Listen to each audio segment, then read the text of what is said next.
My name is Ashley Mason, and I am an associate professor of psychiatry at the University of California, San Francisco. I direct the Sleep, Eating, and Affect Laboratory, where we study sleep, eating, and affect independently and as they relate to each other.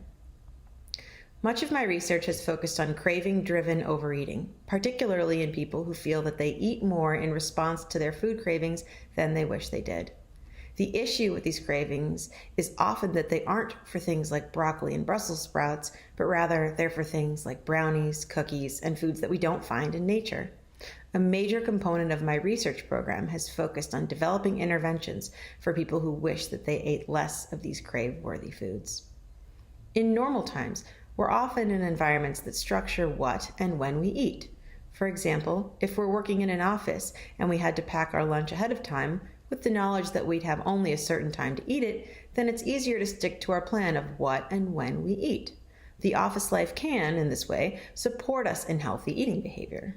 In pandemic times, though, we've been locked in our homes and have been able to eat anytime, all day, pretty easily, because we're only steps away from our kitchens.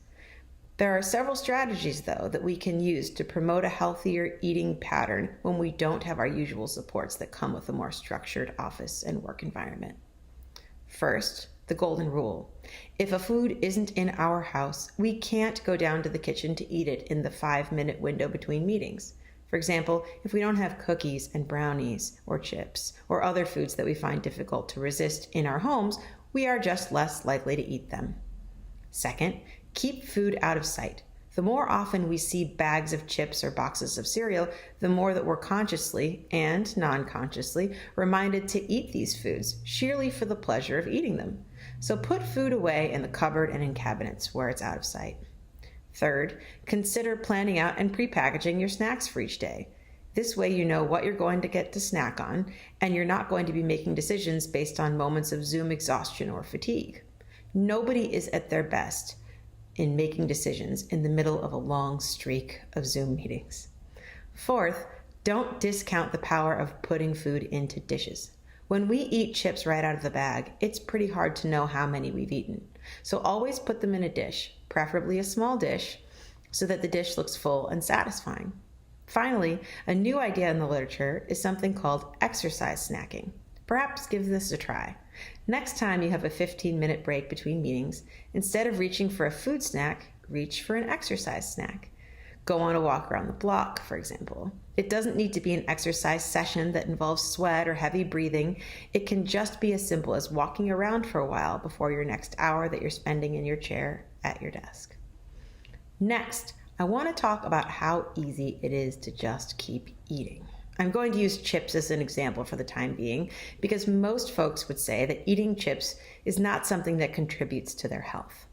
So like we were talking about earlier, when we eat chips right out of a giant bag, it's nearly impossible to know how much we ate, especially when we're eating mindlessly, without awareness, while doing other things like watching TV, reading a magazine, chatting on the phone, and so on. What we are eating might actually be quite delicious, but we're largely missing out on that when we're eating mindlessly. So next time you find yourself at the bottom of a bag of chips, wondering how you could have just eaten them all, try sitting quietly and reflecting on how your body feels. What is the true reward of having eaten an entire bag of chips? Often how we feel while we are overeating chips involves feeling that we've escaped into another mental state of distraction, but how we feel after we ate all those chips might feel quite different. Bloated, thirsty from saltiness, nauseated, guilty. While the feeling of distraction while mindlessly eating the chips, the distraction, it might feel rewarding in the moment, the true rewards after we're done eating, the feeling bloated, feeling guilty or upset, nauseated, and so on, aren't actually rewarding. And these rewards can last for far longer than it took us to mindlessly overeat the bag of chips in the first place. So there are a few practices you can try to work toward eating with more awareness, which can translate into less overeating of foods that aren't contributing to your health, foods like chips. The first step is to shut off those distractions. Turn off the TV, put down the magazine, quit out of social media apps, and finish up that phone conversation. The second step is to select the food you'd like to enjoy and put it in a dish or a napkin. Just make sure it's outside of its packaging and just take out a little bit. Then, without any distractions, slowly eat it and notice the texture, the taste, and the experience of eating it. You might find, by eating this way, that you choose to eat far less of the food. After a few mindful bites, you might have derived the best part of the reward from the experience. And then you won't have to experience the rewards of overeating. Instead, you can step away from the food and resume the activities you paused, chatting with a friend, reading a magazine, and so on. So I hope you'll give some of these strategies for achieving healthy eating goals a try as part of your health style, and I invite you to bring them with you wherever post-pandemic life takes you, whether it's back into the office or into a brand new work environment.